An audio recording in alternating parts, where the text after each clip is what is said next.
This program is brought to you by Globals.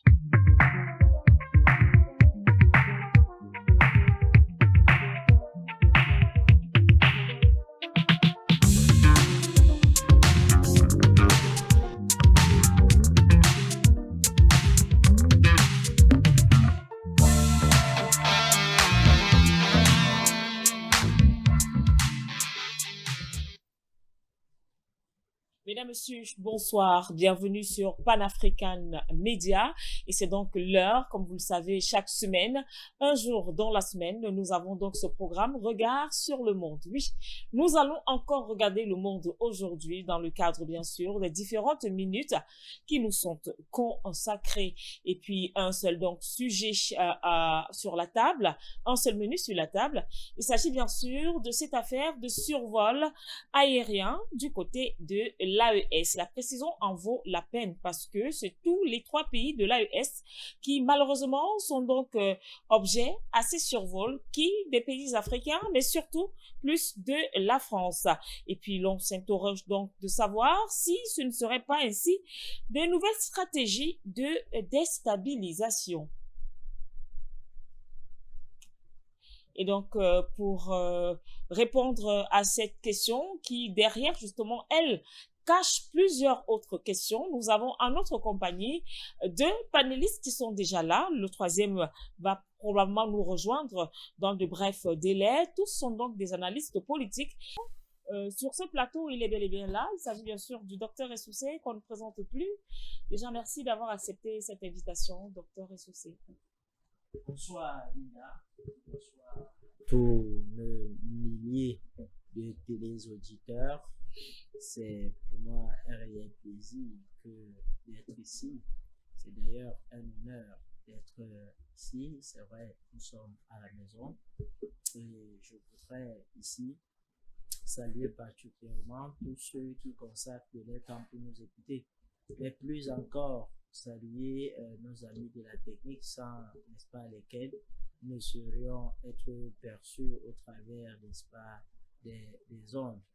Généralement, ils abattent un travail, n'est-ce pas, aussi difficile dans un environnement aussi délétère, c'est-à-dire en termes de tracasserie des réseaux, bien haute tracasserie.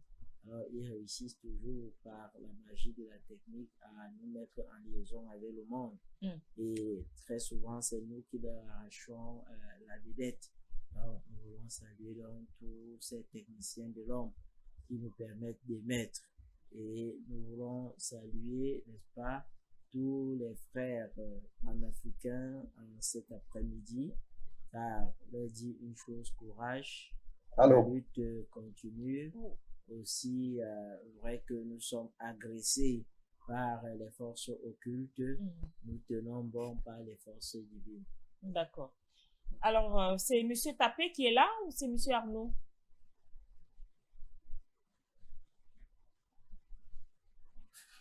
C'est M. Tapé Goubera qui est là. Et M. Arnaud. Alors, ce que nous allons faire, je vais commencer avec vous, docteur Essoussé, sur cette thématique. C'est vrai que très souvent, l'on a été habitué à des tentatives de déstabilisation sur le sol. C'est-à-dire avec effectivement l'avènement des terreaux, des rebelles, j'ai envie de les appeler des maquisards de la forêt ou encore du désert, qui n'ont donc de cesse, on a encore en dernière date, Tiwazantine, où justement ces derniers ont été massivement attaqués et les victoires des FAMA et de l'armée justement du dictateur Gouma ne cessent donc de gravir ou encore d'encaisser des victoires sur le terrain. Est-ce que justement passer maintenant par des survols ne serait pas peut-être une autre forme de déstabilisation, surtout sans l'autorisation des dits territoires?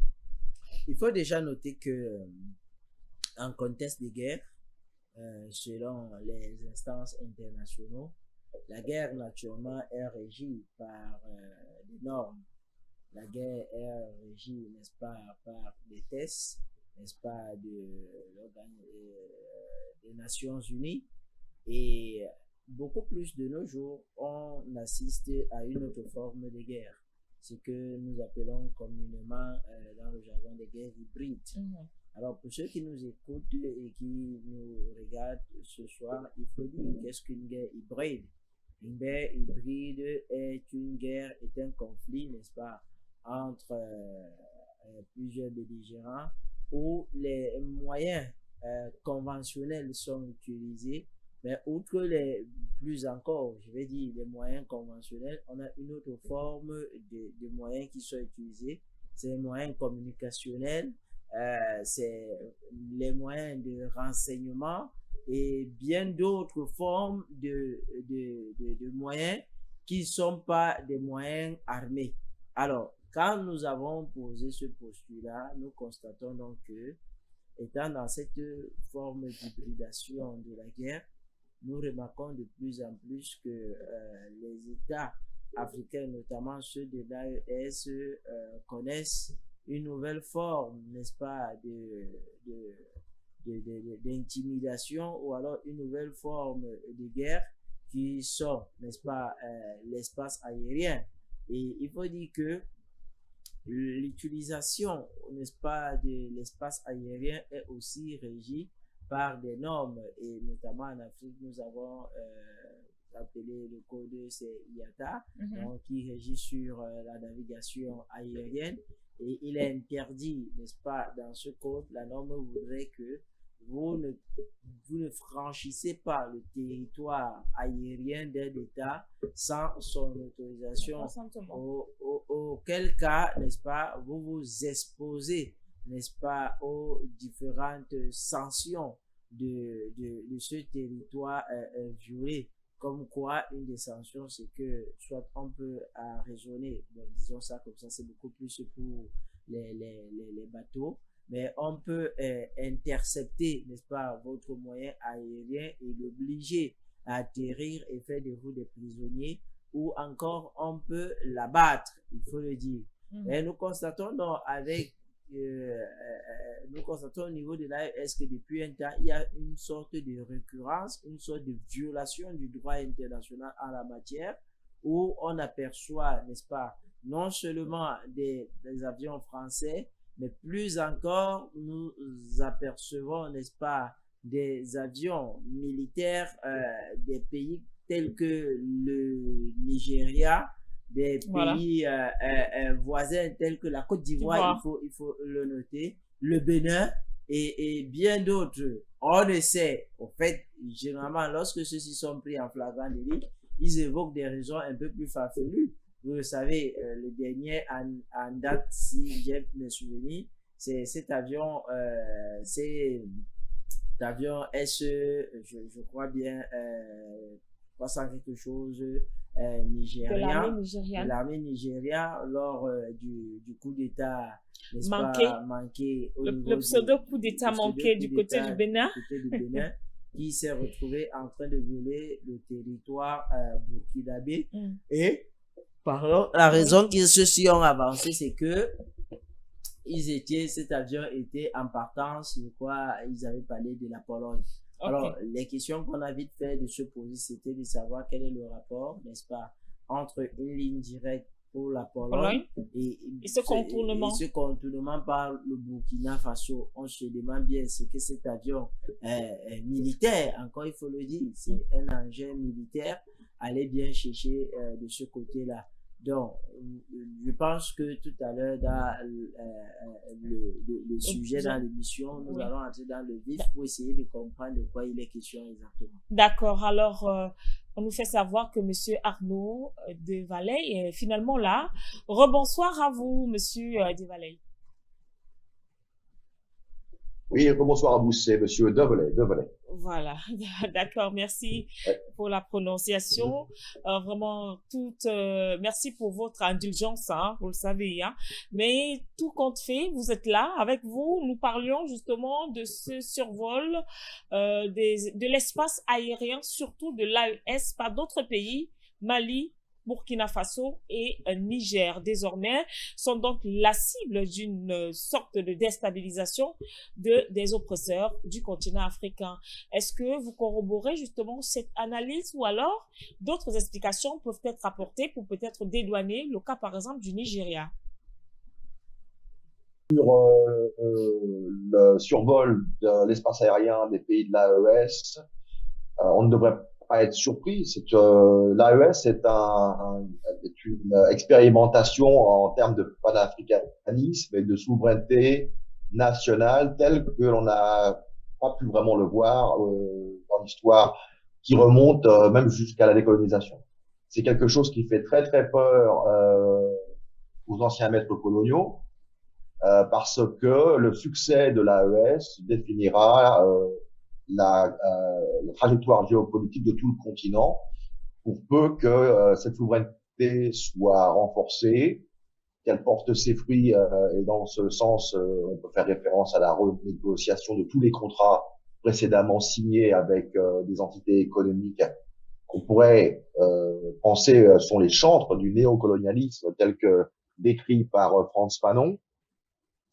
Et partant de là, effectivement, la stabilité de l'attelage de l'AES est fait constamment l'objet de surveillance, de pénétration, d'infiltration, de déstabilisation. Et partant de là, on peut même penser que dans un contexte élargi qui voit l'Union européenne, enfin l'Occident collectif, essayer de déstabiliser la Russie depuis plusieurs années déjà, l'Ukraine, qui sert de bélier en Europe, est probablement aussi impliquée dans les opérations de déstabilisation des pays de l'AES. Hein, faut pas se leurrer.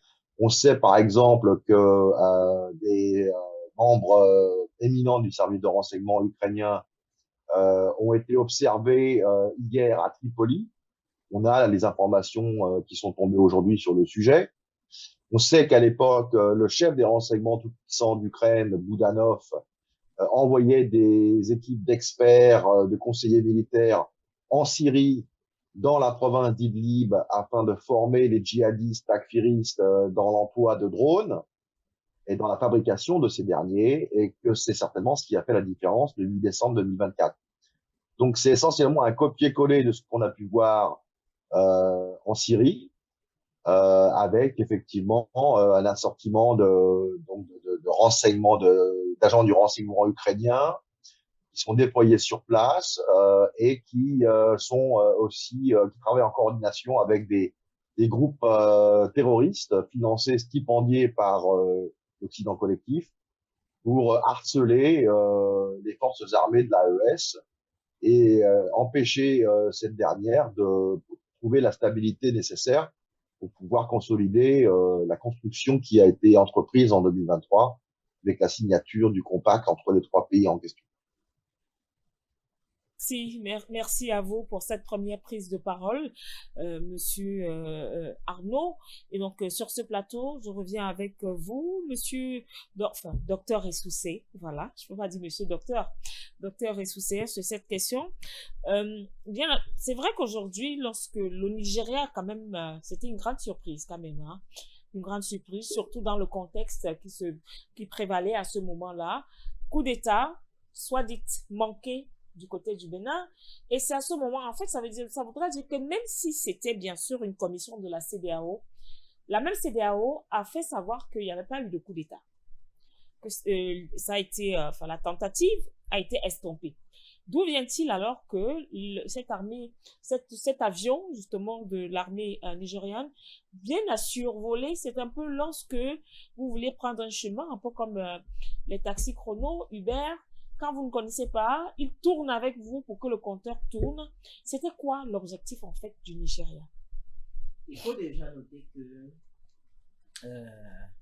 c'était pas une très grande surprise pour les personnes averties, les personnes qui analysent au quotidien, n'est-ce pas, l'univers, n'est-ce pas, géopolitique.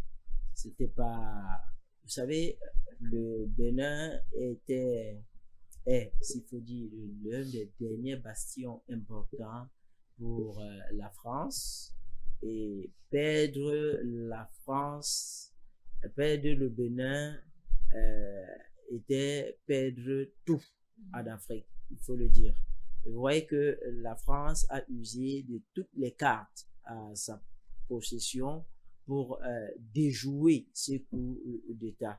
Maintenant, vous savez que la France, c'est vrai, avait un poste de commandement sur place au Bénin, a intervenu, mais il fallait intervenir par un autre moyen parce que les putschistes, s'il faut les appeler ainsi, avaient déjà pris une bonne avance.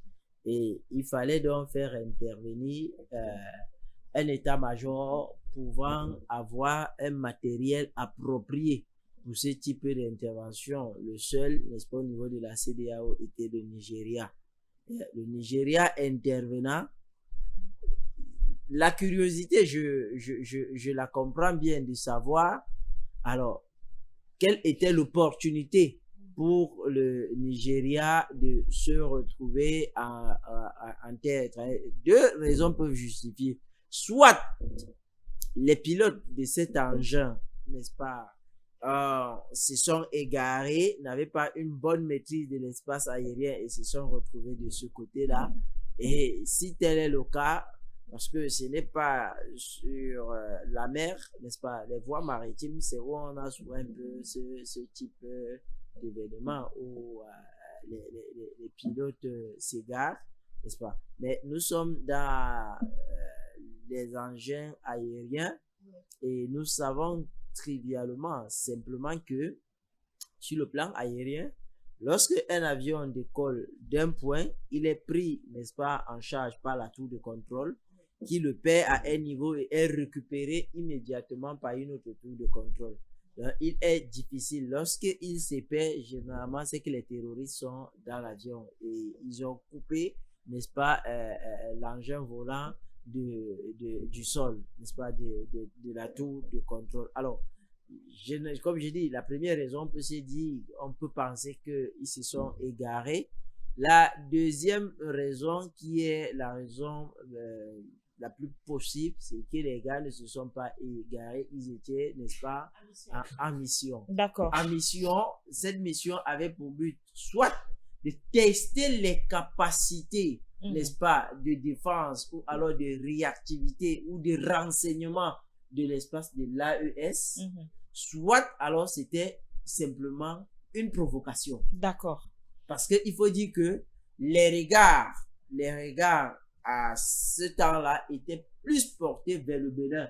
Donc, tous les regards, même dans l'espace de l'AES, il y a quelque chose au Bénin. Alors, l'attention était portée vers là. Il fallait donc profiter de cela pour voir, n'est-ce pas, si maintenant, qu'est-ce qu'il recherchait exactement? Nous ne pouvons pas dire avec exactitude ce qu'il recherchait, mais moi, je suis de ceux qui pensent que c'était de la provocation. D'accord. Alors, avec vous, monsieur Arnaud, provocation et pourquoi, comment comprendre effectivement que juste après les ripostes et les commentaires, il faut le dire, des internautes et surtout sur la toile, mais comment le Nigeria peut se permettre d'attaquer le Burkina Faso? Pourquoi encore ce Burkina Faso dans cette cible de l'AES? Directement, il y a eu justement une équipe qui a été dépêchée par le président monsieur Tinubu pour aller présenter ses excuses. Comme on dit en français facile, demander pardon au gouvernement burkinabé, disant que c'était une erreur. Qu'en pensez-vous, monsieur Arnaud? Était-ce une erreur ou alors un véritable test pour de déstabilisation? Non, bon déjà il faudrait prendre en compte la question selon laquelle est-ce que le Nigeria est véritablement souverain. La réponse, on la connaît tous. Le Nigeria n'est pas souverain et le Nigeria est sous pression et influence de l'Occident collectif. On a pu voir ces dernières semaines des rhétoriques incendiaires venant de Washington concernant la soi-disant persécution des chrétiens dans ce pays. Et partant de là et connaissant les méthodes utilisées par l'administration américaine, je pense que le gouvernement nigérien s'est dit qu'il serait peut-être plus prudent de voilà, de jouer le jeu, sachant que même si les déclarations d'Emmanuel Macron semblent être empreintes de bienveillance à l'égard du Nigeria, on est dans une configuration good cop, bad cop. Hein, faut pas se leurrer. C'est souvent comme ça que ça fonctionne. D'ailleurs, on l'a vu avec l'Iran. Hein, des déclarations très très agressives de Washington, et puis tout d'un coup, côté européen, souvent par la voix de la France, des cajoleries et des encouragements à faire mieux. Hein, donc, faut pas se leurrer par rapport à ce jeu de communication politique. Ce que je dirais, c'est que le Nigeria, quelque part, a été placé dans une position inenviable en tant que présidente. Alors, est-ce que c'est une position permanente ou pas? Je ne le pense pas, mais en tout cas, pour les faits qui nous importent aujourd'hui, le Nigeria représente la CEDEAO, donc partant de là, elle est caractérisée comme étant, oui, un petit peu le porteur d'eau d'un ordre que l'AES justement s'efforce de renverser, ou en tout cas de rendre obsolète. Donc, partant de là, effectivement, la lettre d'excuse des dignitaires nigérians dans l'affaire des soldats retenus au Burkina, oui, révèle une forme d'embarras. Surtout, je pense que il se serait bien passé de cette séquence qui, en termes de communication, est assez humiliante. Il n'avait pas vraiment le choix de faire autrement. Et ce faisant, voilà, le Nigeria est quand même un pays extrêmement important, très conséquent, Ouais. qui, s'il bénéficiait d'une vraie souveraineté, serait certainement une force directrice dans les affaires du continent. Et quelque part, c'est une forme de rituel d'humiliation, il ne faut pas se leurrer. Et voilà ce que j'ai à peu près à dire sur cette séquence. Alors, je vais rester avec vous pour ces quelques petites minutes que vous allez davantage nous consacrer. Je ne saurais justement vous laisser partir sans revenir sur la tenue, je crois, de ce sommet qui s'est tenu à Bamako, le sommet des pays de l'AES, où effectivement, il y a eu des décisions encore, oui, des décisions qui ont été prises, notamment sur le renforcement de la coopération entre les trois pays. Deux aspects principaux, la sécurité et surtout l'économie. C'était du côté de Bamako. Oui, oui. Bah, écoutez, vous avez évoqué en fait les deux piliers, hein, deux grands chantiers, parce que bon, vous pouvez pas avoir une économie florissante qui a vocation à redistribuer les fruits du travail des citoyens de l'AES, sans avoir effectivement une sécurité à toute épreuve. Et cette sécurité, elle passe par la mutualisation des services de renseignement, la mutualisation des forces armées, et un esprit surtout de corps, parce que l'idée, c'est que dès que une des composantes de l'AES est attaquée, les trois sont en danger. Donc, il faut entretenir cet esprit de corps, et en même temps, vous avez la population qui a beaucoup d'espoir, qui, au-delà des déclarations qui ont pu être faites depuis 2022-2023 sur l'avenir de l'AES et les promesses de l'AES, attendent des résultats concrets. C'est un petit peu similaire à ce qu'on a pu voir en Russie il y a déjà plusieurs années de cela, lorsque le gouvernement d'alors s'efforçait de rendre le quotidien de ses citoyens palpable en termes d'amélioration. Et donc, c'est dans ce contexte-là que, oui, l'économie, il ne faut absolument pas sous-estimer. C'est un petit peu une espèce de machinerie qui marche sur deux jambes, et il faut qu'il y ait une forme de synergie organique entre les affaires de sécurité, de renseignement et d'intégrité territoriale, et en même temps, simultanément, des moyens qui soient mis en œuvre de façon à ce que les exploitations des ressources naturelles et la création d'emplois, la création de moyens de richesse puissent simultanément être réinvestis constamment dans l'économie, dans le potentiel humain de ces pays. Et c'est ça qui créera après ce cercle vertueux qui verra l'AES devenir un précédent que les autres pays africains ne pourront pas ignorer éternellement.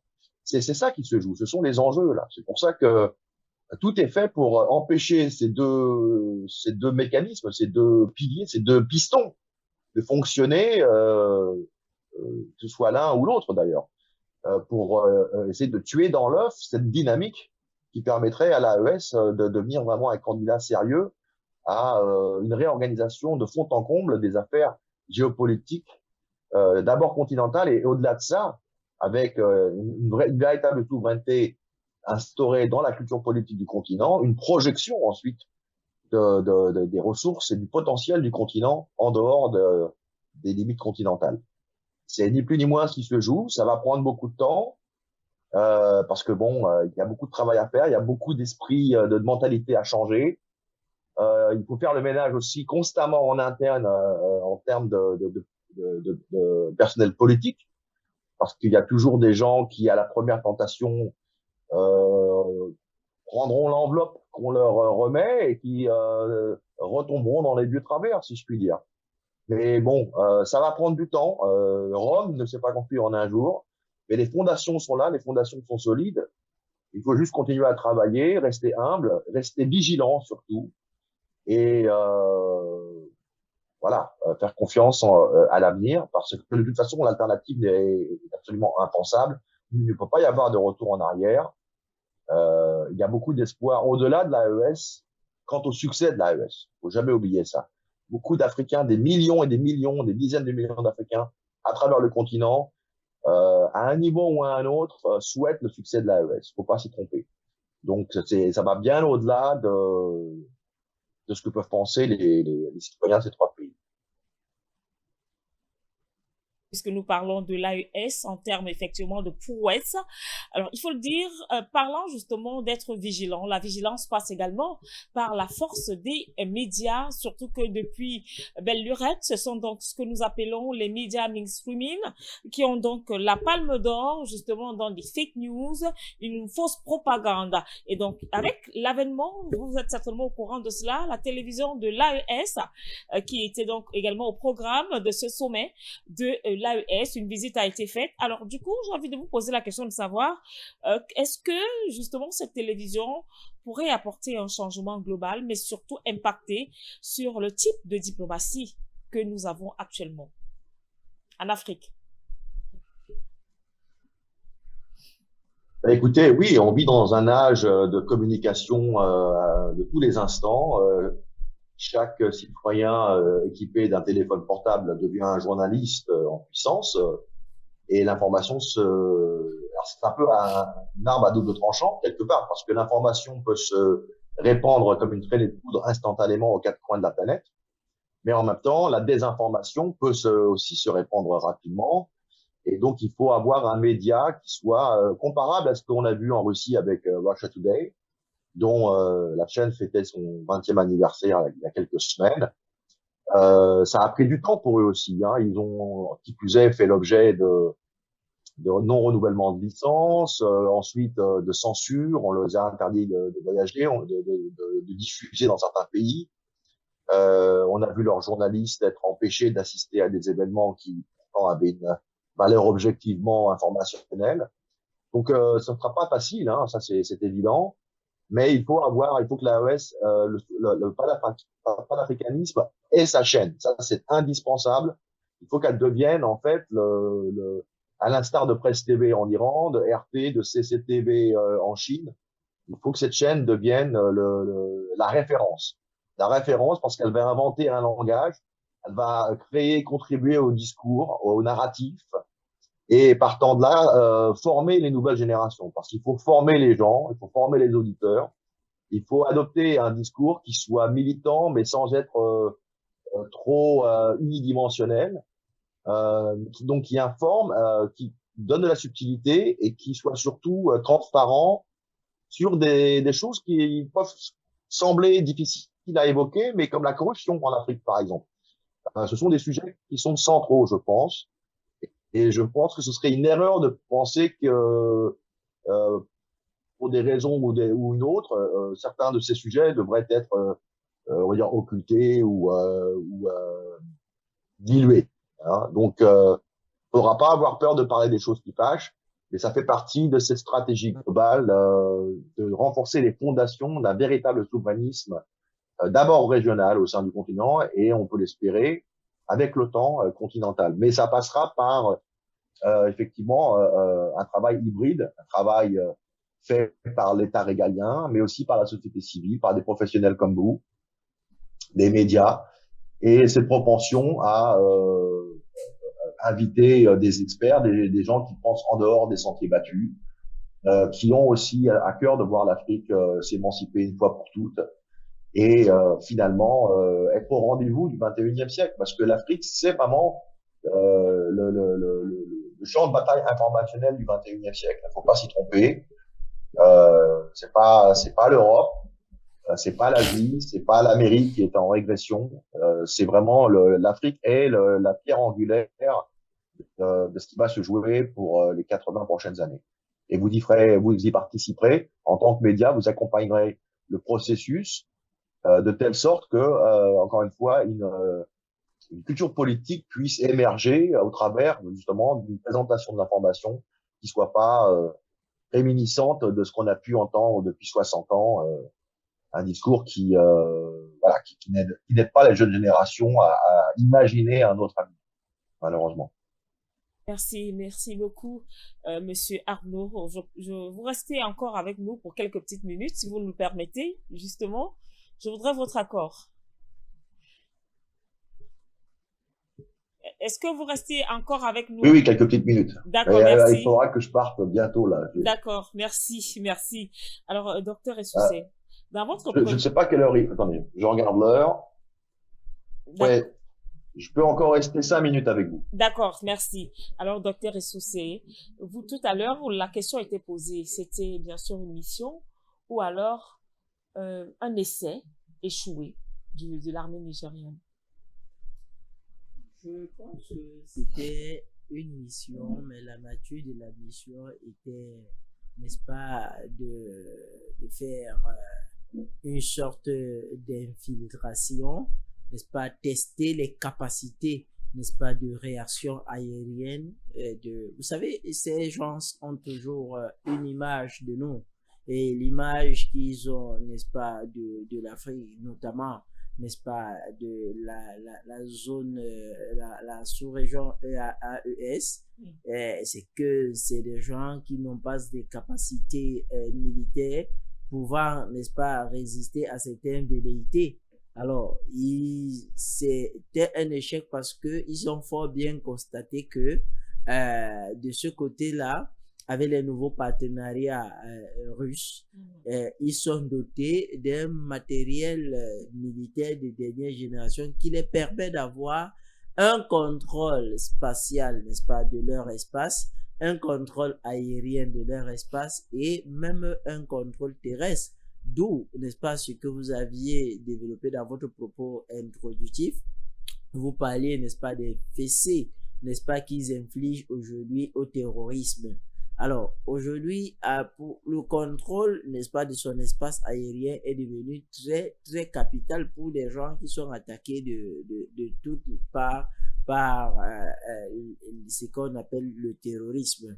Alors, l'armée nigériane ou alors la France cachée derrière le Nigeria, aujourd'hui, n'est-ce pas, a reçu la véritable raclée ou alors l'information qu'ils recherchaient. Ils ont vraiment eu de savoir que le Burkina et les autres frères de la zone AES sont aujourd'hui à même capables de donner des réponses immédiates, n'est-ce pas, aux attaques comme celle-là. D'accord. Alors, avec vous, Arnaud, sur justement ce temps bonus que vous nous accordez, parlant de la riposte, notamment médiatique, et bien sûr la sortie des membres du gouvernement, je crois là, c'était M. Tchani qui a fait savoir que si jamais quiconque s'attaque encore et sans autorisation, que ce soit sur l'espace aérien ou même sur le sol, la riposte sera justement à sa mesure. Et par contre, l'avion sera neutralisé les prochaines fois.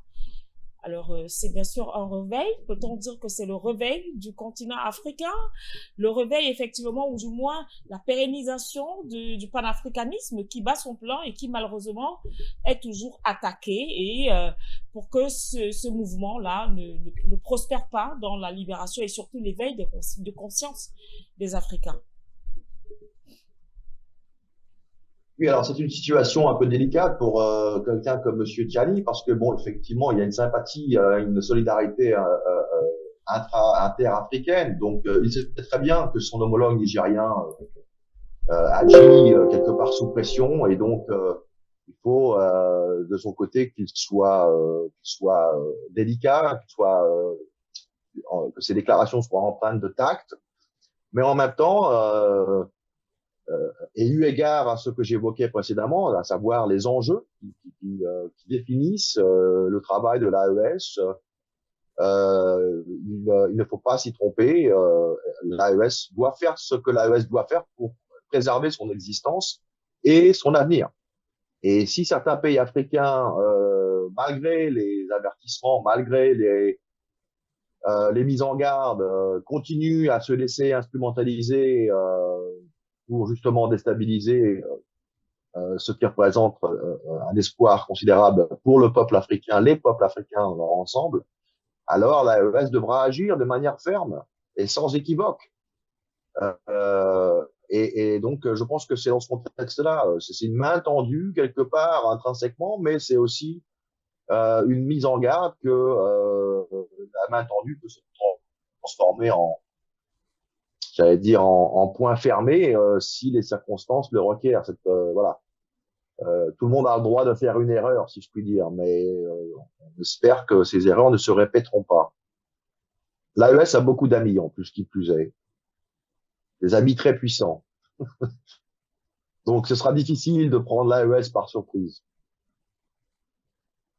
Beaucoup, Monsieur Arnaud. Nous allons donc vous laisser vaquer à ces autres occupations. Merci encore d'avoir honoré de ce rendez-vous sur la chaîne Pan-African Média.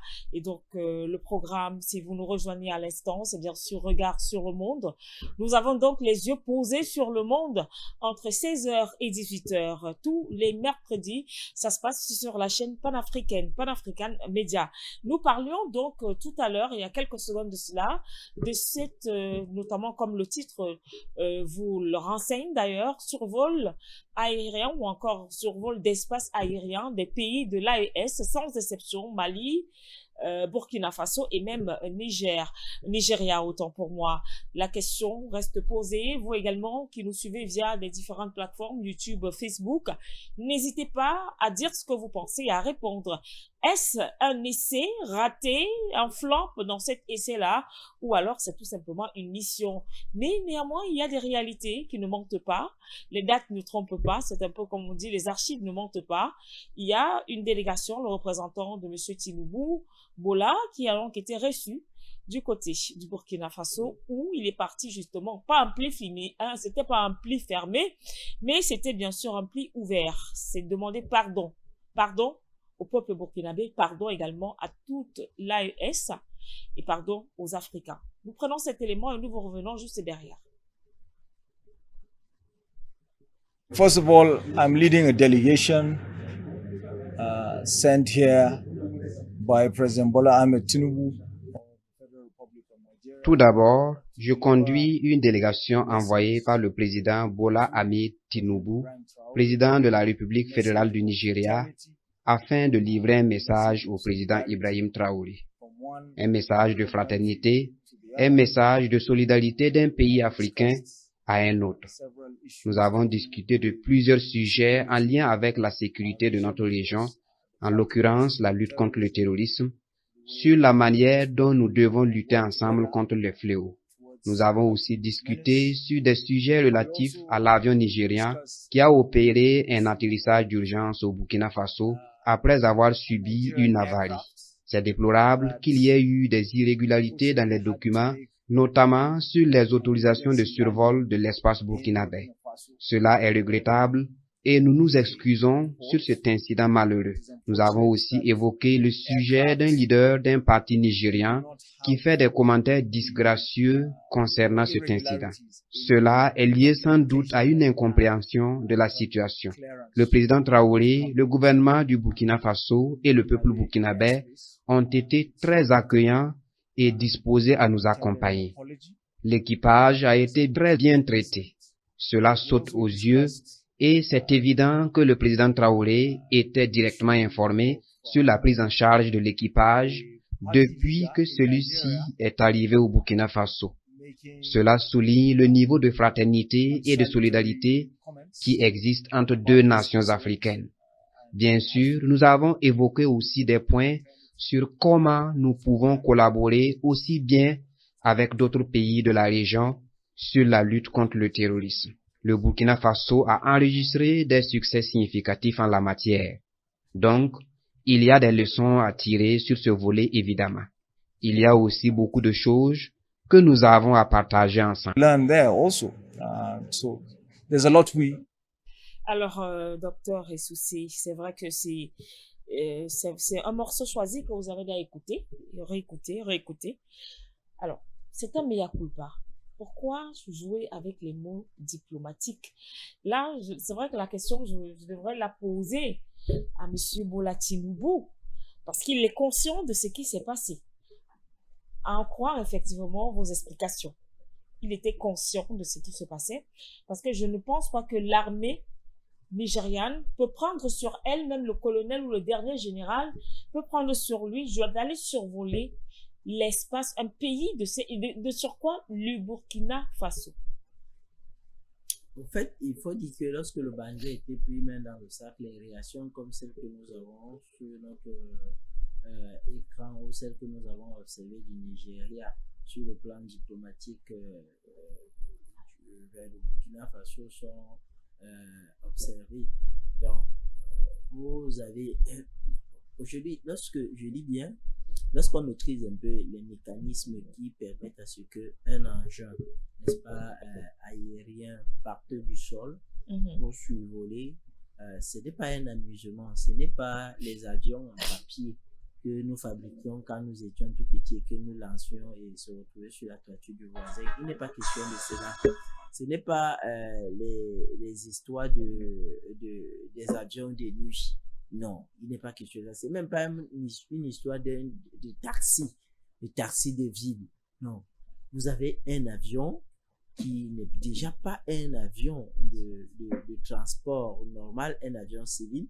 Vous avez un avion militaire dessus quoi? Un C-130. Les C-130 sont des avions de transport du matériel personnel. Donc, c'est des avions cargo.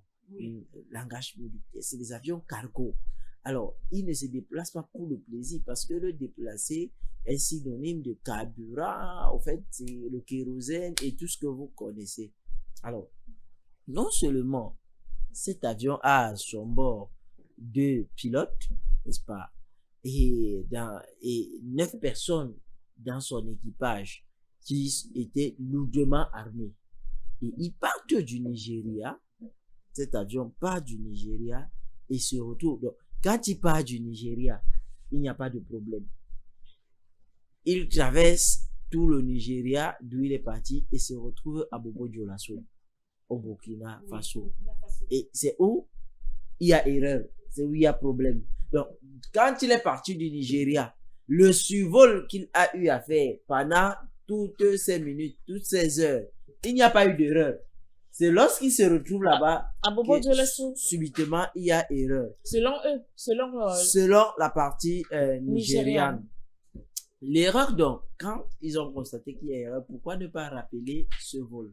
Parce qu'il faut dire que les avions militaires peuvent faire des atterrissages comme des avions civils, mais peuvent aussi faire des atterrissages militaires, c'est-à-dire qu'un atterrissage qui n'a pas besoin d'une piste d'atterrissage aussi tel que c'est connu avec les avions civils. Alors, on laisse cet avion et il pénètre le sol, n'est-ce pas, burkinabé.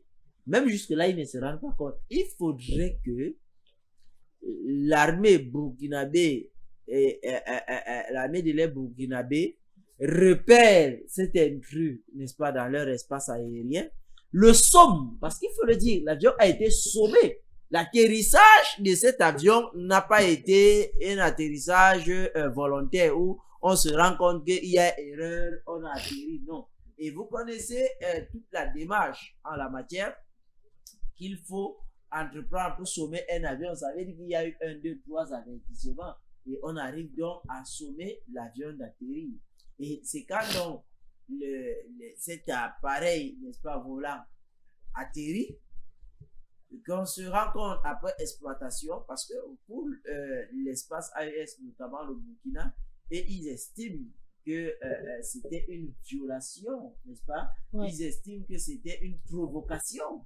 Ils l'ont dit, et il y a quelques jours, dans le sommet, vous avez eu les différentes interventions de leur président sur la violation de leur espace aérien. Ils ont donné des ultimatums que prochainement, ça sera considéré comme une déclaration et cet avion subira tout le sort qui est réservé à ce type d'acte ou alors à ce type de provocation.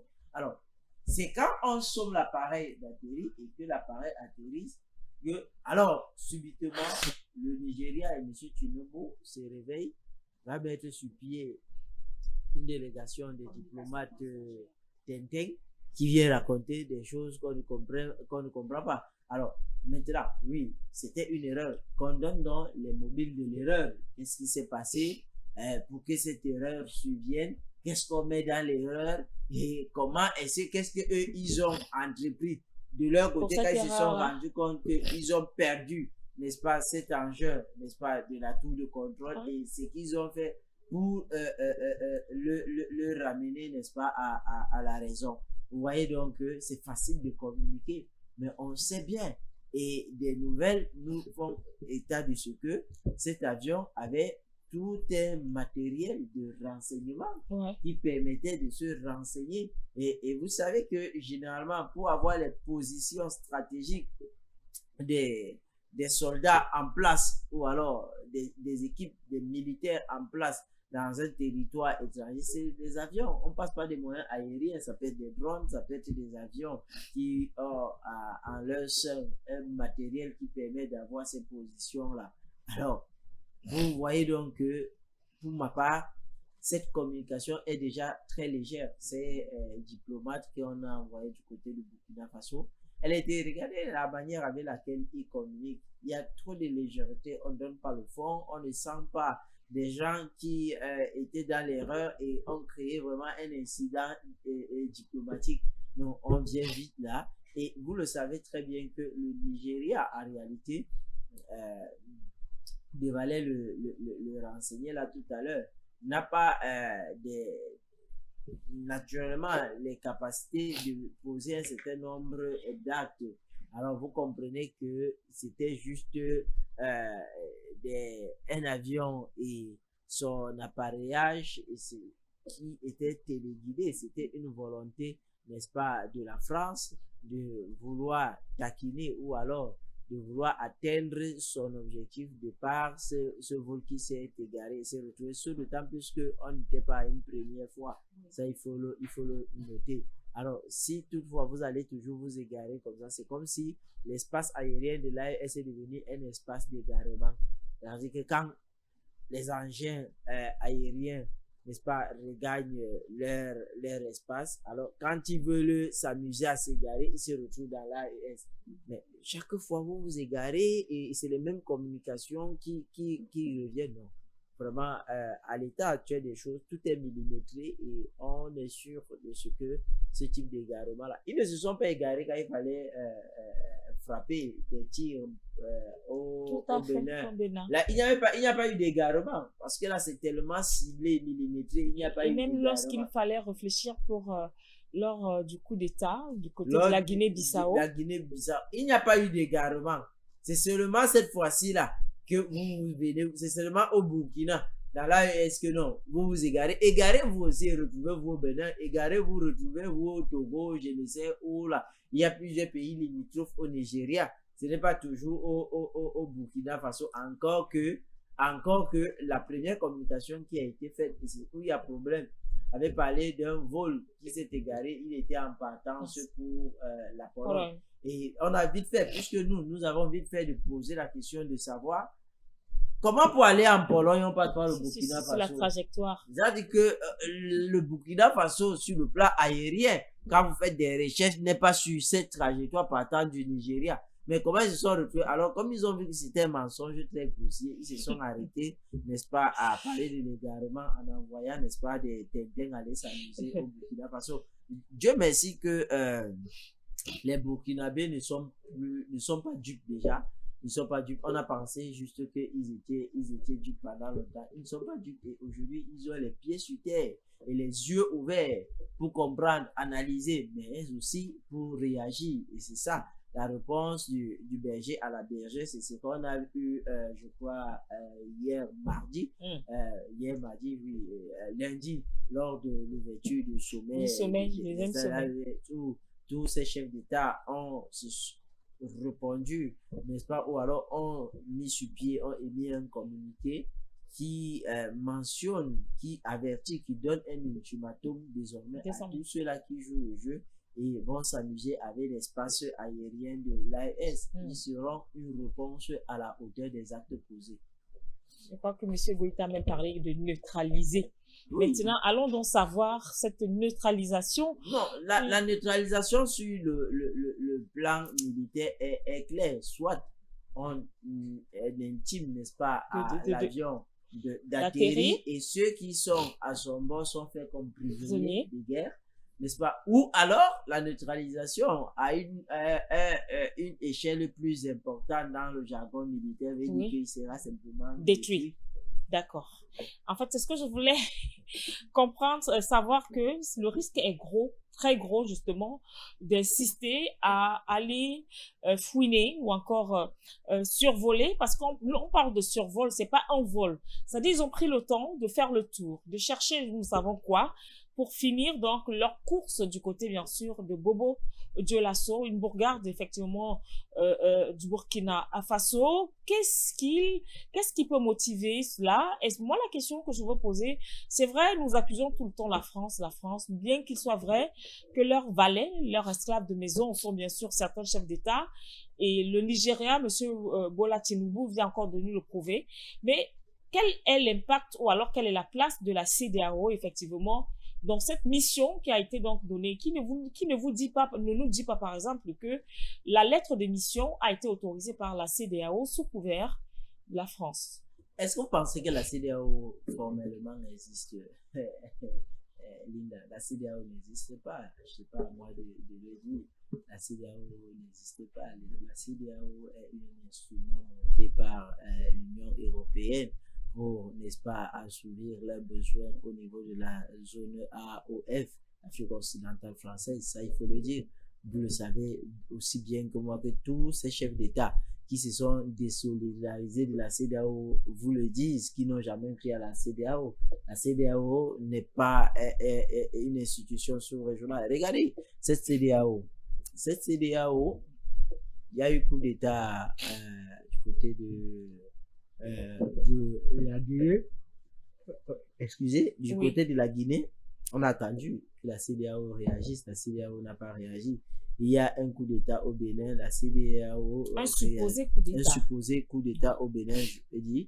La CEDEAO donc commence à s'agiter comme une jeune fille qui vient de se faire, n'est-ce pas, comment je vais dire, compter fleurette par un homme. Regardez cette CEDEAO. La preuve que la CEDEAO est aux ordres. Le même jour, pendant que la tentative de coup d'État se produisait, vous entrez dans le site de la DGSE française, l'ordre était déjà donné par le directeur des renseignements français demandant aux équipes françaises de réagir. Et il y a eu, n'est-ce pas, regardez, je reviens même encore deuxièmement au coup d'État de la Guinée. La première personne qui a appelé le président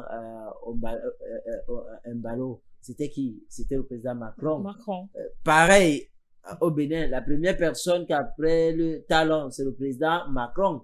Avant d'appeler ses confrères de la CEDEAO, il appelle le président Macron. Pourquoi appeler le président Macron? Et la France, pour réagir, c'est dit, si nous agissons directement, n'est-ce pas, au Bénin, alors c'est une violation grave, ou alors nous allons confirmer à Mondiovision ce que beaucoup disent de ce que nous faisons dans l'obscurité. Alors, et nous allons contribuer à grandir le sentiment anti-français.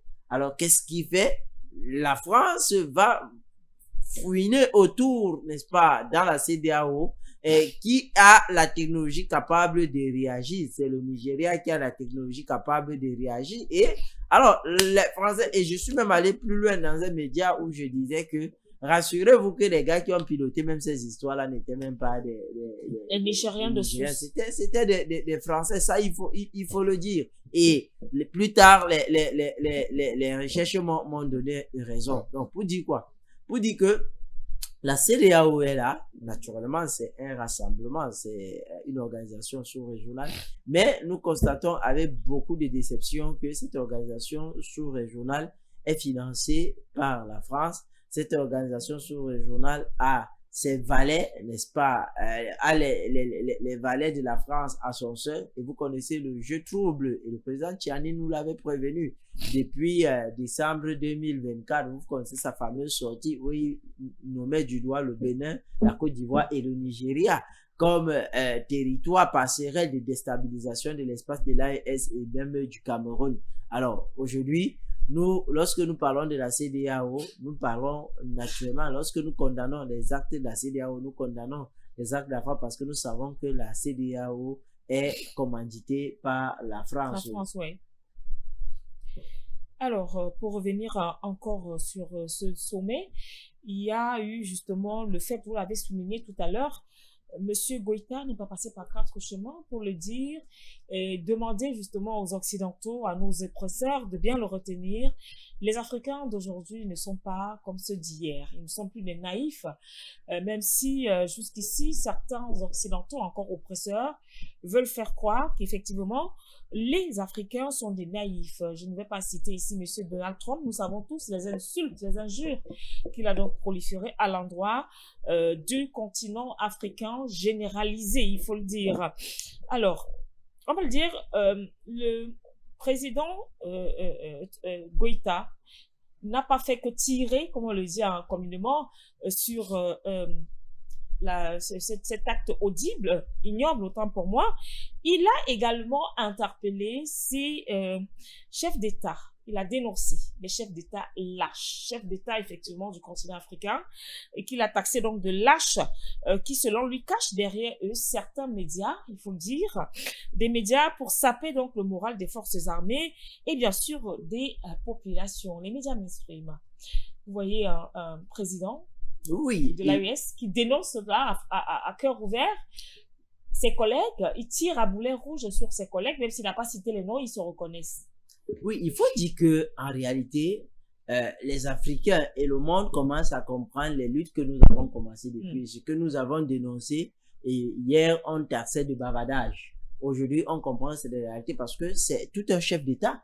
Ouais. C'est tout un chef d'État qui a des instruments, n'est-ce pas, à sa disposition de renseignement. C'est-à-dire, il a un niveau d'information que nous ne pouvons même pas imaginer en avoir un jour. Alors, lorsqu'il le dit, il sait de quoi il parle. Et vous savez que la guerre, je l'ai dit plus loin dans mon propos. C'est plutôt le capitaine Traoré. Capitaine Ce sont les propos de M. Traoré. Oui.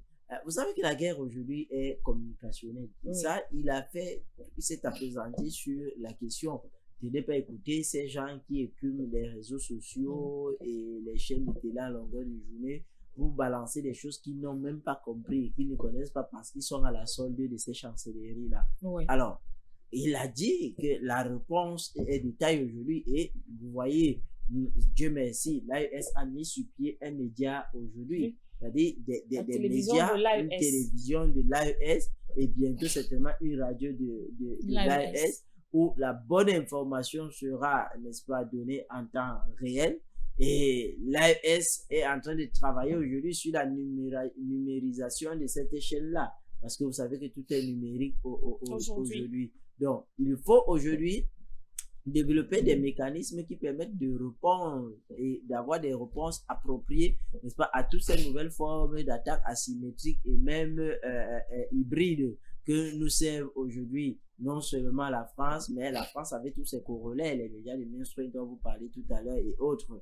Alors, c'est un peu ça aujourd'hui, être à la page, c'est ici, n'est-ce pas, à la hauteur de la menace qui est en face de nous. Et Dieu merci. Mais plus encore, je l'ai toujours dit, il allait plus loin, parler du rôle, n'est-ce pas, aujourd'hui de l'Africain. C'est-à-dire que aujourd'hui, et ça vous l'avez parlé de la CDA aujourd'hui, que tout part déjà entre nous. C'est-à-dire c'est nos frères africains aujourd'hui et on monte les Africains contre leurs propres frères. Je dis, et ça c'est un rôle qui l'impérialiste a joué depuis la nuit des temps. Quand il est arrivé en Afrique, la première des choses, il a dessouché complètement l'Africain de son essence, n'est-ce pas, ça dit sa culture. Et lorsqu'il a dessouché de cette culture-là, il a entraîné, n'est-ce pas, une culture importée de par les religions et bien d'autres. Et à côté de ça, il a réussi à faire comprendre à l'Africain que son frère est méchant, son frère est son premier ennemi, son frère est n'est-ce pas, son premier problème. D'où vous connaissez, lors de la pénétration européenne, n'est-ce pas, les résistants africains, l'une des plus grandes causes des résistants africains face à cette pénétration, c'était les trahisons. C'était, n'est-ce pas, les jalousies et autres qui étaient faits entre les Africains eux-mêmes. Et c'est ce qu'on retrouve aujourd'hui, c'est-à-dire qu'on se sert de nos propres frères africains pour déstabiliser l'Afrique. Et je pense que l'Africain étant assez éveillé aujourd'hui de par les dénonciations qui sont faites matin, midi, soir par ceux-là qui ont des esprits un peu plus éveillés, que nous sommes, c'est ce que nous le faisons à longueur de journée dans les médias. Je pense qu'il est temps pour l'Africain d'apporter une réponse vraiment appropriée et de se dire désormais le scandale ne passera pas par moi parce que la Bible est claire en la matière. Ce n'est pas le scandale qui est un problème, mais c'est celui par qui le scandale passe. Donc, il faudrait que tous nos frères africains se disent une chose, nous sommes à l'heure du réveil de l'Afrique et nous voulons que l'Afrique retrouve tous ses lettres de noblesse qui hier, n'est-ce pas, a été le centre, le berceau de l'humanité et le centre, n'est-ce pas, de la science. Alors, que nos frères arrêtent de jouer le mauvais jeu parce que qui se souvient de ce qui est arrivé à leurs prédécesseurs. Oui. Ils ont joué ce jeu et quand ils ont fini de jouer ce jeu, ils ont été évincés, ils ont été éliminés comme des chèvres. Et je le dis toujours que pour ces gens-là, et vraiment, vous faites bien de noter sans préavis. Sans préavis, c'est vraiment important de le dire. Ces gens-là ne nous ont jamais considérés comme des personnes. Pour eux, nous sommes dans ce qu'on appelle l'hominisation, c'est-à-dire que le passage de l'animal pour l'humain. Donc, nous ne sommes pas encore des humains, nous sommes encore des animaux qui sont en train d'être domestiqués et plus tard pour eux, peut-être nous serons des humains. C'est pour cela qu'ils nous font ça sans pitié. Alors, il est temps donc que ces gens qui veulent jouer à ce jeu se disent que non, mais assez. Nous sommes en train de compromettre l'avenir, n'est-ce pas, de nos générations futures sur les 10e générations. Il est temps d'arrêter ce jeu et de se dire que il faut se tenir la main et avancer parce que le capitaine Ibrahim Traoré l'a rappelé encore dans son discours que on a besoin d'être unis pour avancer et d'où moi je leur dis que dans l'AES qu'ils sachent une chose, ils n'auront jamais la vie facile. D'accord. L'ennemi ne dormira jamais, ils iront. Alors, pour moi, je les conseillerais depuis un temps, je le dis avant même le sommet, je les conseille de passer de la confédération pour la fédération. La fédération. Ce sera plus important pour eux, parce que aussi longtemps qu'ils sont encore dans la confédération avec des groupes, le véritable défi est sécurité. Ça, en loup, ils ont mis sur pied une force, n'est-ce pas, de l'AES composée de 5000 hommes. C'est très important. Vous avez 70 millions, une population de 70 millions pour tout cet espace-là, qui aujourd'hui se mue, n'est-ce pas, en fédération. Vous pouvez vous-même imaginer, projeter la force qu'ils auront parce que désormais ils parleront un seul homme. Ils ne parleront pas 3 hommes en un seul homme. Ouais. Parce que à essayer d'arranger 3 idées en une seule idée, ça prend assez souvent de temps. Et ce temps que ça prend peut permettre à l'ennemi de gagner le De terrain. gagner du terrain. Alors, nous parlions justement de l'arrivée de la télévision de l'AES pour donc contrecarrer tout ce qui est considéré comme fake news, malheureusement partagé, propulsé et surtout avec une propagande qui vient des médias qui jadis étaient donc considérés comme les meilleurs médias du monde avec effectivement de meilleurs journalistes. Justement, au lendemain de cette, j'ai envie de dire, ignominie aérienne de l'armée nigériane, il y a des médias, je vais citer Jeune Afrique, qui a rédigé tout un article mensonger qui a fait savoir en fait que l'appareil de l'air de l'armée nigériane, c'était tout simplement posé par précaution à Bobo Dioulasso. Précaution de quoi? Est-ce à dire, par exemple, que ils étaient sous le feu peut-être d'une neutralisation sans pareil, et c'est donc posé par précaution. Et puis loin, il fait savoir que le fait que le Nigeria décide d'envoyer donc une équipe pour s'excuser, lui il parle plutôt d'une sorte d'apaisement. Le Nigeria joue à l'apaisement. Et c'est une information telle que traitée qui a été vilipendée, reprise par les autres médias. On apaise quoi? La question qu'il faut se poser, Oui. Linda. Qu'est-ce qu'on apaise? Pour apaiser, ça veut dire qu'il y a une tension. Il y a une tension. Qui crée la tension? Et pourquoi la tension? Qu'est-ce qu'on met dans la tension et qu'est-ce qu'on met dans l'apaisement? Vous savez, Jeune Afrique est de ces médias que nous nommons aujourd'hui les médias de newsprint. Vous savez que Jeune Afrique a passé plusieurs décennies dans les salons, n'est-ce pas, des chancelleries africaines depuis que ces chancelleries ont compris leur rôle néfaste et qu'ils ont fermé les robinets à Jeune Afrique. Vous voyez, Jeune Afrique aujourd'hui joue sa survie. Oui. Et ces articles sont même tellement désordonnés qu'on n'arrive plus à comprendre. Ce n'est plus un média crédible, n'est-ce pas, en Afrique et même dans le monde. Quand Jeune Afrique raconte une histoire comme celle qu'elle raconte là, je pense que même les émissaires, quand vous voyez le président Tinubu ne donne pas raison à Jeune Afrique, ces émissaires ne donnent pas raison à Jeune Afrique.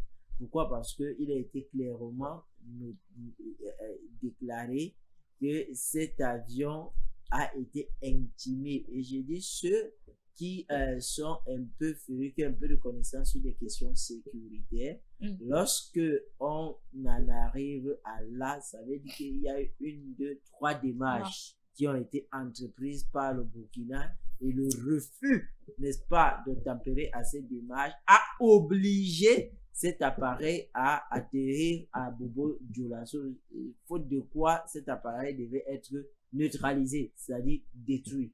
Alors, c'est ce refus-là qui amène cet appareil à s'immobiliser à Bobo Dioulasso.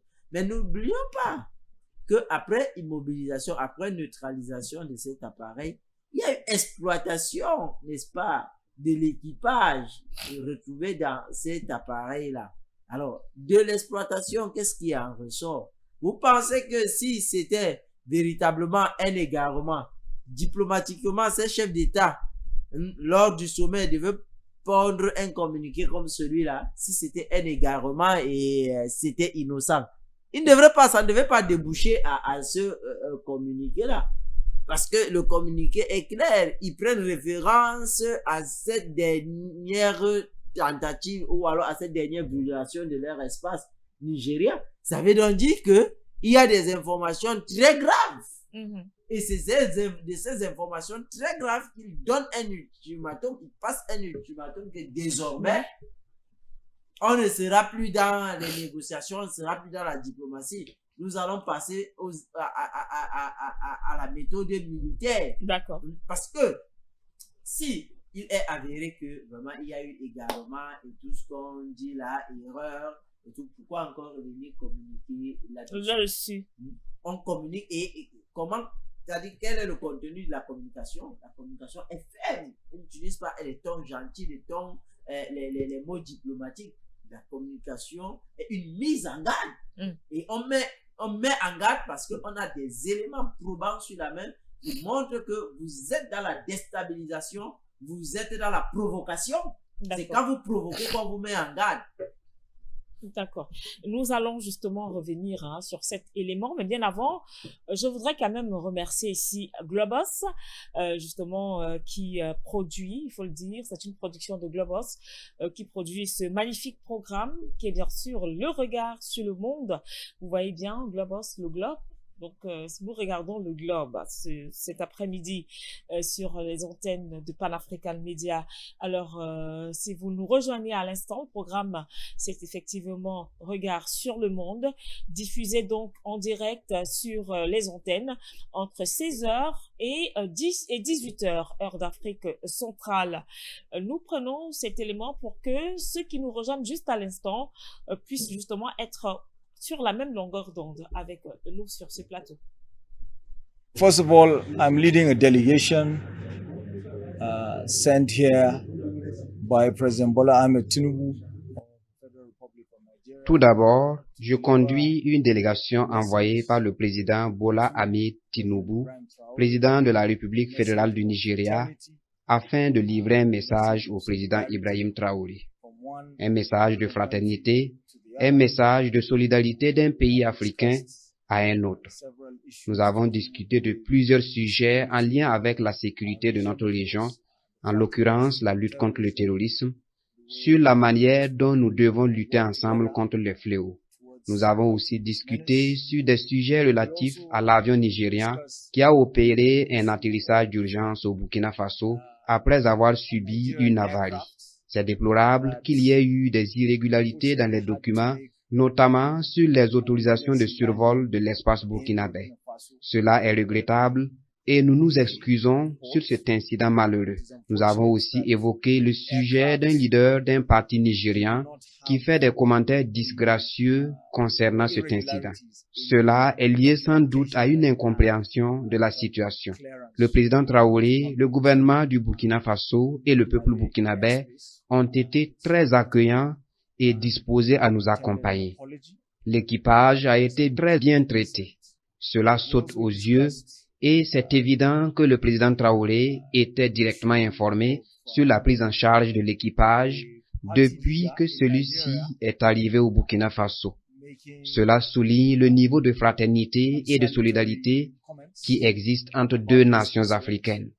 Bien sûr, nous avons évoqué aussi des points sur comment nous pouvons collaborer aussi bien avec d'autres pays de la région sur la lutte contre le terrorisme. Le Burkina Faso a enregistré des succès significatifs en la matière. Donc, il y a des leçons à tirer sur ce volet évidemment. Il y a aussi beaucoup de choses que nous avons à partager ensemble. Learn there also. So there's a lot we. Alors, nous avons encore regardé cet élément parce que il y a quand même des messages qui disent que M. Dr. Sousa est un peu dur de dire que, voilà, de dire que le message était trop lent, tendre.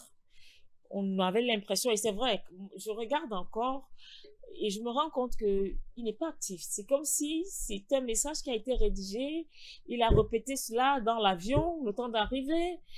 Il parle de fraternité. Fraternité. Quand il y a fraternité, est-ce qu'il faut attaquer? Est-ce qu'il y a des tentatives d'assassinat, tentatives d'attaque, tentatives, je veux dire, de déstabilisation? Comment comprendre cette fraternité dont il vend là durant cette demande, ce mea culpa? Est-ce que honnêtement, avec ce qui se passe sur le plan de la géopolitique et surtout en diplomatie, le terme fraternité valait la peine? C'est une moquerie ou alors c'est un manque, j'ai envie de dire, d'expression? Au fait, il a raison de parler de fraternité. Il a raison de parler de fraternité. Le Nigeria, c'est un peuple africain, c'est un peuple frère. Juste que il y a parfois que le frère se retrouve dans des sales draps. N'oublions pas que c'est dans la Bible l'histoire de Caïn et Abel. Caïn qui va tuer son propre frère Abel. Et c'est un peu ça on assiste, le Nigeria qui tue son propre frère, le Burkina Faso ou alors l'AES. Je dis, souvenons-nous, le président Tchani l'année dernière, c'était au mois de décembre et à pareil moment de l'année, c'est-à-dire on était à la fin d'année, je crois que c'était le 24 ou le 23, une histoire comme ça, où il avait fait une sortie magistrale, il a fait un véritable coup d'histoire et il avait démantelé, n'est-ce pas, tout un réseau, n'est-ce pas, de déstabilisation de l'AES et du Cameroun. N'oublions pas, il avait de la prochaine cible. Il avait cité nommément les États qui étaient dans cette chaîne de déstabilisation-là. Et il est même allé plus loin, c'était un chef d'État qui parlait, parlant des moyens militaires que ceux-ci avaient mis la France, n'est-ce pas, à la disposition de ces États-là pour atteindre cette sale besogne. Et on est un an, jour pour jour, en décembre, je crois le 10 décembre, où le Nigeria, le 9 ou le 10 décembre, où le Nigeria va faire cette tentative, n'est-ce pas, de déstabilisation de l'espace, de violation de l'espace aérien du Burkina Faso. Et à la suite de cela, il dit on commissionne des gens qui n'ont aucune prestance, aucune carrure diplomatique. C'est-à-dire, je dis, c'est léger leur langage en pareille situation. Ils sont là, c'est comme des téléguidés, c'est comme des gens qui font une récitation de ce qu'on les a demandé, on leur a dit de réciter, mais le contenu est très pauvre. Pareille situation. Vous avez, c'est pas un avion civil, Linda, qui s'est égaré. On a un avion militaire, un C-130, qui s'égare et se retrouve à Bobo Dioulasso. Je dis bien, comment il part du Nigeria. C'est pas une excuse qu'ils sont en train Je reste sur les propos de ces gens-là, de l'erreur. Ils partent du Nigeria, pas le Nigeria frontalier. Ils partent du Nigeria, c'est-à-dire que des capitales du Nigeria, ils traversent tout l'espace du Nigeria. Il n'est pas égaré. Ils se retrouvent au Burkina Faso. Alors, le jour qu'ils sont pris au Burkina Faso, la première communication, on nous dit qu'ils étaient en partance pour la Pologne. Et directement, nous nous sortons pour dire, mais attends, comment on va aller en Pologne, on passe par le Burkina Faso, putain, il y a bien plus de possibilités pour le Nigeria de se retrouver en Pologne. Et quelques temps plus tard, on dépêche donc des gens qui viennent jouer à leur jeu, faisant croire que nous sommes des frères. Nous ne sommes pas des frères.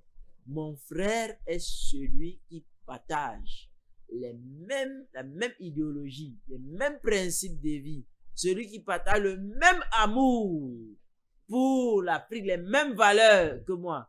À partir du moment où vous ne partagez pas les mêmes valeurs, vous ne partagez plus le même amour, nous ne sommes plus sur la même longueur d'onde, vous n'êtes pas des frères, vous êtes des ennemis. Et c'est à ces ennemis que le président Ibrahim Traoré passait le message, tant sur le plan de la communication, ceux qui jonchent tous les jours les réseaux sociaux pour passer les messages de haine, pour passer la désinformation contre les États africains ou notamment ceux de l'AES, ne sont pas nos frères, c'est nos ennemis qui ont juste la couleur de peau que nous avions. Mais sur le plan psychologique, ces gars ont été obombrés dans une histoire de l'impérialisme.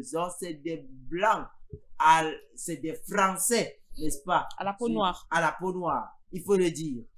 Nous ne sommes pas les frères de ces gens-là. Ces gens-là qui décident de violer les espaces aériens alors qu'il y a toute une armada de normes qui régissent, n'est-ce pas, sur cet espace. Il y a, je dis, c'est des engins militaires. Les engins militaires ne sont pas comme des engins civils. On aurait vite fait d'arrêter, n'est-ce pas, cet engin égaré, cet engin fou, et sorti de l'espace nigérien. Mais il arrive et on intime l'ordre. Il est menacé de destruction. on oblige à atterrir à Bobo Dioulasso. Et les gens viennent nous raconter que le président Tinubu nous a dit de partir, nous aussi nous sommes partis, nous sommes des peuples frères et tout, nous connaissons les relations amicales qui régissent nos deux États. Il n'y a aucune relation amicale qui régisse ces deux États, parce que le président Tchani nous avait déjà dit que le Nigeria est un ennemi. Le Nigeria est dans le plan de déstabilisation de l'AES d'abord. De l'AES. Et le Nigeria a été cité par 2 fois. Tant par le président Umaru Sissoko, lorsque Embalo, lorsqu'il est attaqué, et par le président Talon lorsqu'il est attaqué. Alors, comment se fait-il que ce coup d'État manqué, que nous a dit le lieutenant-colonel comment le nom m'échappe? Béninois ou Béninois, le lieutenant-colonel qui a mené la tentative de coup d'État. Le nom est en train de m'échapper. Oui, je vois. Qu'est-ce qu'il nous a dit? L'assaillant. Il nous a dit que ce qui motive leur action, c'est parce qu'il veut se détacher du joug français. Il veut se détacher de l'impérialisme. Alors, quelqu'un décide de prendre les armes parce qu'il veut aller dans le sens de la rupture, n'est-ce pas? Dans la dynamique de la rupture, vous, le Nigeria, vous décidez de venir en aide à la France, venir en aide à la France-Afrique. Ça veut dire en d'autres termes que le Nigeria n'est pas dans la dynamique de la rupture, de la libération de l'Afrique. Pascal Tigri. Tigri, le lieutenant-colonel Pascal Tigri. Le lieutenant-colonel Pascal Tigri nous a dit qu'ils veulent rompre, ils ne veulent plus de cette France, ils ne veulent plus de cet Occident qui vient, n'est-ce pas, assouvir. Ils veulent une armée libre, c'est ce qu'il nous a dit. Et que le Nigeria porte, n'est-ce pas, la chaussure de la France pour dire non à ce type de dynamique. Ça veut dire que le Nigeria n'est pas dans la dynamique du changement. Autrement dit, le Nigeria est cet État qui roule pour la France, qui roule pour l'impérialisme, qui roule, n'est-ce pas, pour la déstabilisation des Afriques. Qui est dit, nous avions été prévenus. C'est pas moi qui dis, le général Tchani avait déjà cité le Nigeria. Il nous a même donné les moyens qui étaient investis au Nigeria, les engins français qui ont atterri au Nigeria. Et nous pouvons voir tous ce que ce Nigeria nous sert. Le Nigeria là, a eu les moyens pour venir en aide au Bénin avec une telle rapidité. Mais le même Nigeria n'a pas les moyens pour mettre fin au Boko Haram. Au Boko Haram. Et surtout au Boko Haram et surtout à ces jeunes filles qui... À ces jeunes filles jusqu'aujourd'hui, Chibok. On ne sait même pas où elles sont parties. Les Nigérians n'ont pas les avions modernes, les moyens modernes pour repérer. Nous, le petit Cameroun, quand il y a enlèvement, très souvent on vous dit qu'on les a localisés déjà dans telle zone. Mais le Nigeria jusqu'à aujourd'hui n'a jamais localisé. Le tout-puissant Nigeria. Et l'on se rappelle que lors du coup d'État réussi du côté de la Guinée-Bissau, la CEDEAO justement menaçait de savoir que il y a déjà une force en attente qui est là. Mais pourquoi la même force en attente n'a pas été du côté du Bénin? Et il faut le rappeler, hein, c'est juste une note. Avant, bien sûr, c'était M. Alassane Dramane Ouattara qui jouait ce rôle effectivement de mauvais grain, d'ivraie au sein justement de la CEDEAO, déstabiliser la CEDEAO.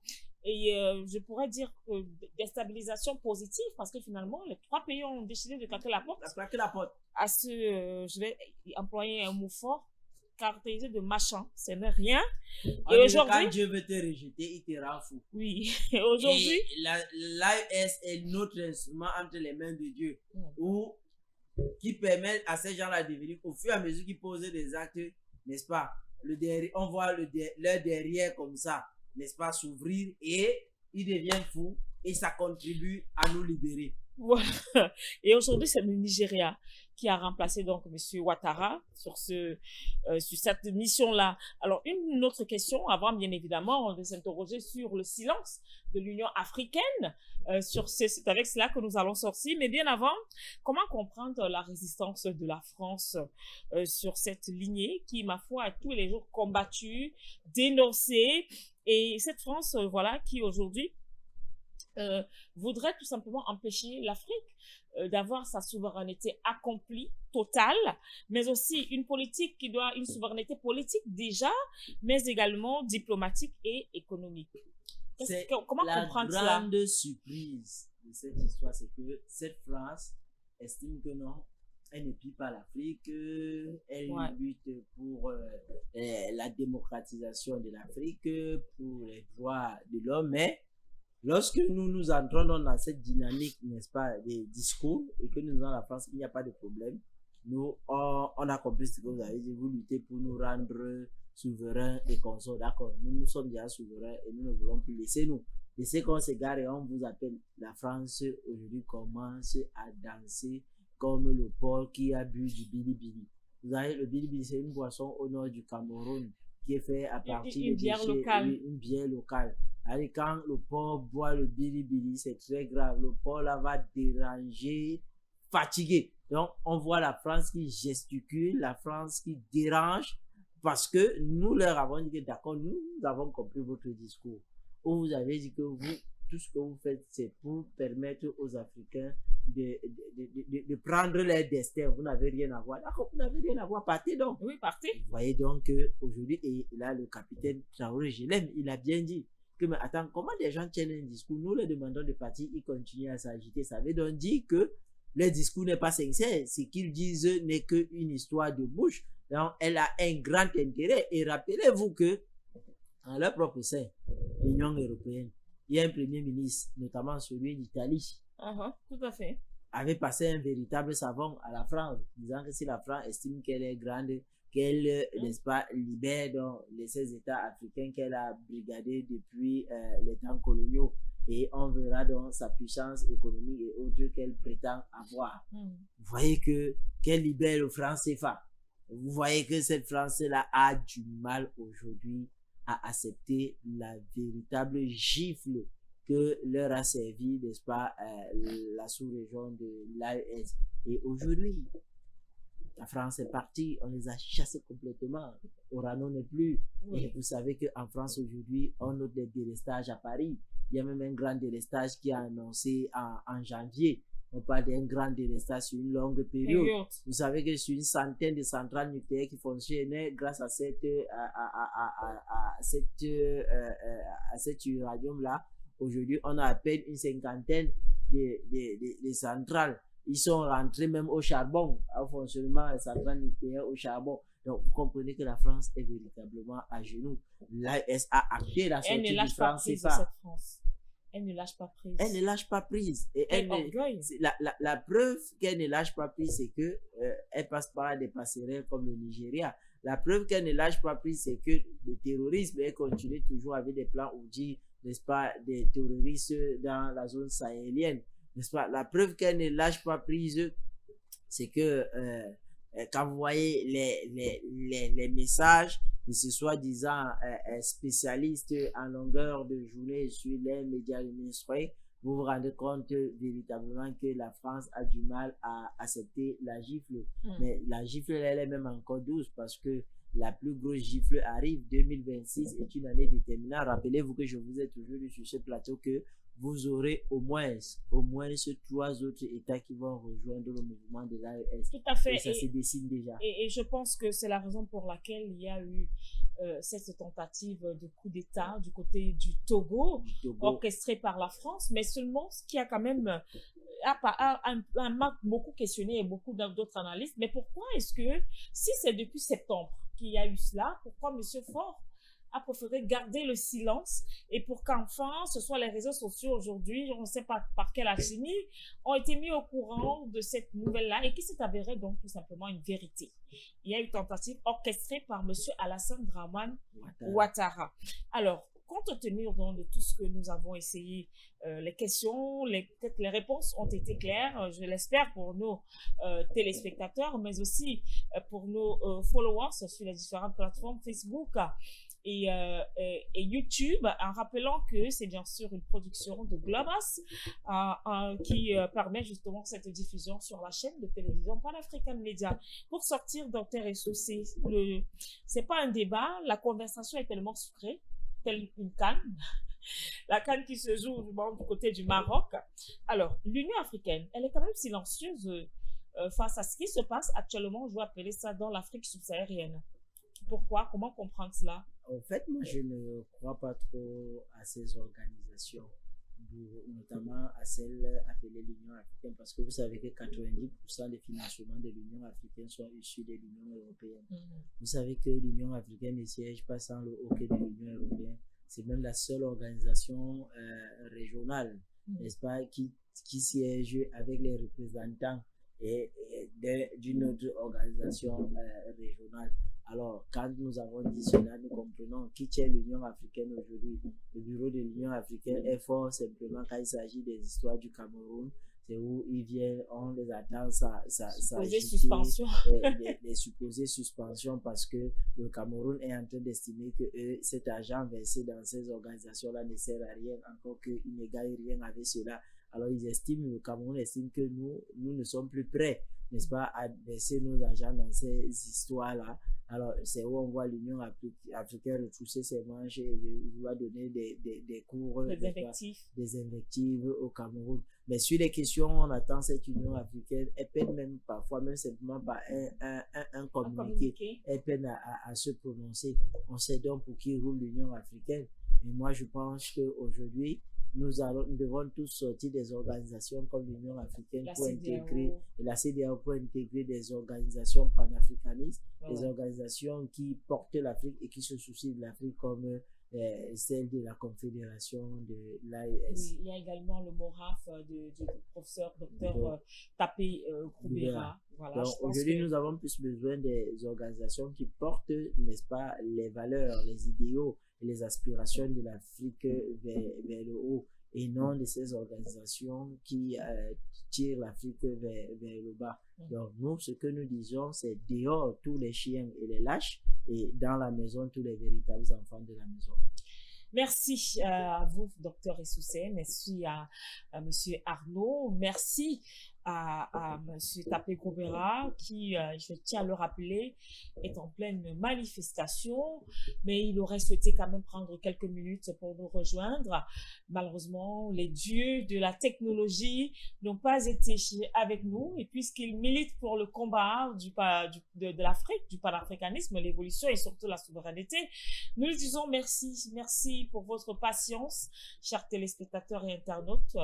L'on dit très souvent, mieux vaut tard que jamais, un petit retard. Voilà, et donc sur ce, nous vous donnons rendez-vous dans le cadre des prochaines émissions de Pan-African Media. Ne manquez pas la quotidienne, je crois vendredi, et donc et ne manquez surtout pas de vivre depuis vos différentes maisons la campagne électorale du côté de la République centrafricaine. Le cap, ce sera donc le 28 décembre 2026. À très bientôt.